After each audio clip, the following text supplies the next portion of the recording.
养生侃侃而谈，健康如约而至。我是你们的好朋友木子。说到胆结石，相信这是很多人都很困扰的一件事儿。胆结石对身体伤害很大，所以要好好预防才行。那俗话说得好，病从口入。吃饭时有2个坏习惯可能会导致胆结石，希望你赶紧改掉。第一个，吃饭吃得太油。那现在的人饮食都不是很健康，经常会吃一些比较油腻的食物，这样很容易增加体内胆固醇。如果胆汁类的胆固醇浓度过高，就容易形成胆结石，所以木子建议大家最好清淡饮食。第二个，不吃早餐。那对于年轻人来说，经常会忽略吃早餐。早餐是一天中最重要的，如果不吃早餐，胆汁不能够及时排出，就容易形成结石，所以每天吃早餐是非常有必要的。那所以为了身体的健康，上面2个坏习惯就改掉吧。平时呢多注意饮食，没事多运动运动，这样也能够避免胆结石发生。现在的人都比较注重自己身体的健康，那如果想要长寿呢，就要养成良好的生活习惯和饮食习惯。对于一些长寿的人，手上会具备2个特征，快看看你有没有。一，双手握力大有劲儿。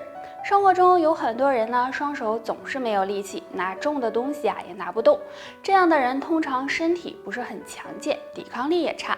但如果上了年纪之后，握力很大，双手也非常的有劲儿的话，说明身体还很强健，各个器官运行正常，这样呢也更容易长寿。2，双手温暖，手指灵活。手脚总是冰凉的人，可能是气血不足、体内湿气重的表现，这样会影响身体的健康。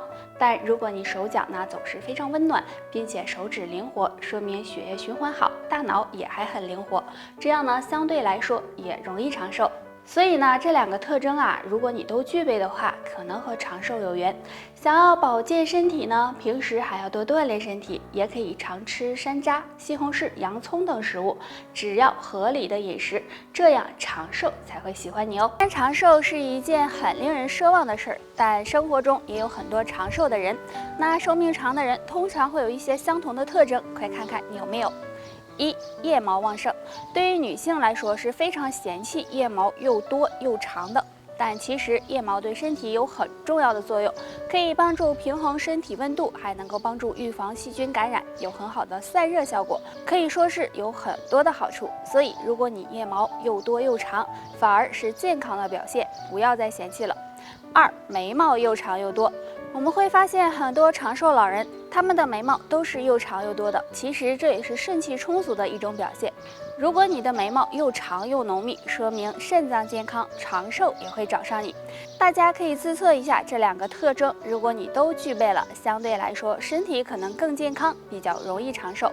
不过想要长寿，生活中还要养成良好的习惯，多进行体育锻炼，也可以常喝一些养生茶，比如苦荞茶、菊花茶、绿茶等等，对身体健康。他说山中也有千年树，世上难逢百岁人。健康长寿是很多人的美好愿望，其实长寿的人身上呢都会有一些共同特征。那寿命长的男人会有什么特征呢？第一，肝脏是软的。肝脏对我们非常重要，有很好的排毒和解毒的功能。但如果肝脏变硬，体内毒素排不出去，就会给身体造成伤害，影响寿命。所以肝脏比较软是比较好的。第2，血管是软的。随着年龄的增长，血管会硬化、堵塞，出现各种心脑血管疾病，这样也势必会影响寿命。所以如果血管是软的，那么身体也会更健康，为长寿大大加分。第3，肠道是软的。如果肠道变硬，肠道内就会堆积很多的毒素和宿便，这样呢身体也会出现问题。所以只要保证肠道干净是软的，更有利于长寿。上面的这3个特征，哪怕你占了1个，对身体都是有很大好处的。男性朋友平时呢还可以喝点黑枸杞和菊花茶，能够帮助保养肝脏和肾脏，对我们来说非常重要。俗话说万病始于脚，所以通过双脚我们可以判断身体是否健康。若是有3个特征，长寿可能会青睐你哦。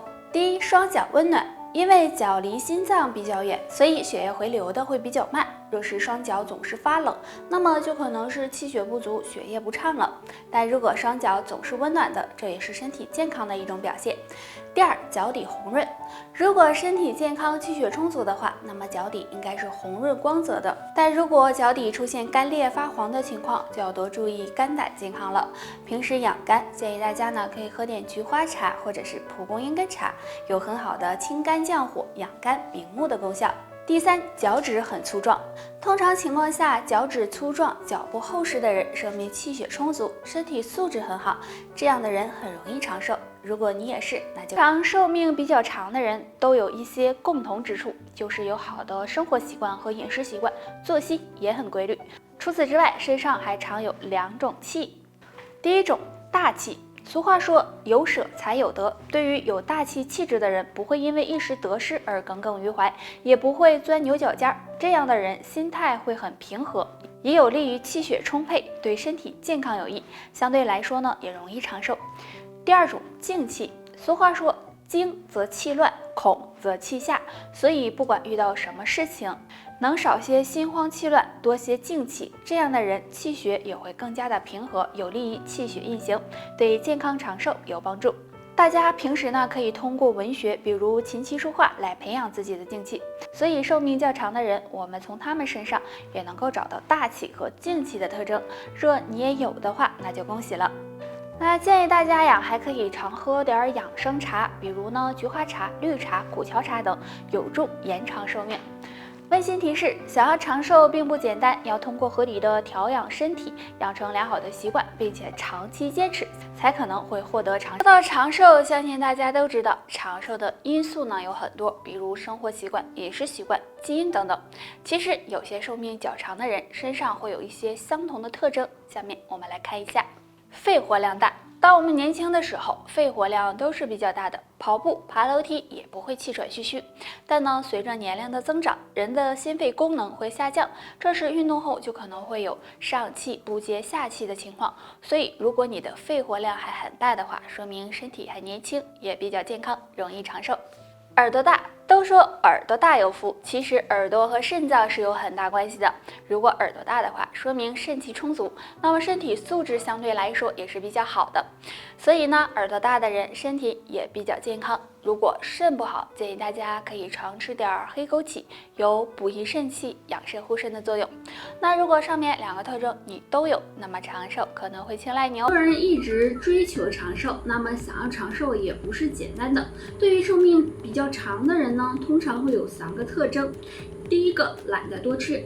有一个好的饮食习惯对长寿是非常有帮助的，而对于经常多吃、暴饮暴食的人来说，很容易增加肠胃负担，导致胃部疾病，对健康不利。第二个，懒得生气。经常生气很容易引发各种疾病，所以对于想要长寿的人来说，最好呀不要生气，有一个良好的心态，这样长寿才会喜欢你。第3个，懒得着急。人到中年之后，不管做什么事情都不能够操之过急，比如说走路快呢很容易摔倒，这样呢就不利于身体健康，所以遇事不着急，这样也能够为长寿加分。那除了上面这3个特征外，平时多吃点燕麦、苦荞、蒲公英、山药等食物，对延年益寿也是有帮助。血管就像我们家里的自来水管一样，也会老化堵塞。那我们平时该如何保养血管呢？可以呢经常常用散物泡水喝，对预防血栓有帮助。山楂。山楂是非常有营养的一种食物，山楂中含有黄酮类物质和3萜酸，具有净化血液、疏通血管的功效。经常用山楂泡水喝，能够帮助降低血液粘稠度，预防血栓形成。2. 苦丁茶。苦丁茶是生活中经常会喝到的一种茶。苦丁茶中含有苦丁皂苷，具有软化血管、清理血管垃圾的作用，所以经常喝一些苦丁茶也能够帮助保养血管、预防血栓。3. 葛根。葛根对女性来说非常有好处，能帮助美容养颜、延缓衰老。除此之外，葛根中含有黄酮类物质和葛根素，具有扩张血管、改善血液循环的作用。那没事用葛根泡水喝，让血栓慢慢减少，身体更健康。失眠是件很讨厌的事儿，躺在床上睡不着，真的太痛苦了。如果经常这样休息不好，势必会给身体带来伤害。那今天教大家一个土方法，或能帮你缓解哦。这个方法就是用灯心草泡水喝。灯心草很多人可能不熟悉，其实它经常长在水旁、田野边等潮湿的地方。它呢是一种很好的中药材，有清热安神、利水通淋、清肺降火的作用，对心烦、多梦、睡不着有很好的效果。所以经常失眠的朋友可以经常用灯心草泡水喝。除了泡水，还可以用灯心草做枕头，那晚上枕着睡觉也有安神、缓解失眠的功效。对于失眠的人，除了灯心草，经常用洛神花、陈皮、桂圆、红枣等泡水喝，也能够帮助改善失眠哦。得啦，就报告到这儿吧。大家还有什么问题可以给我留言，下期见，拜拜。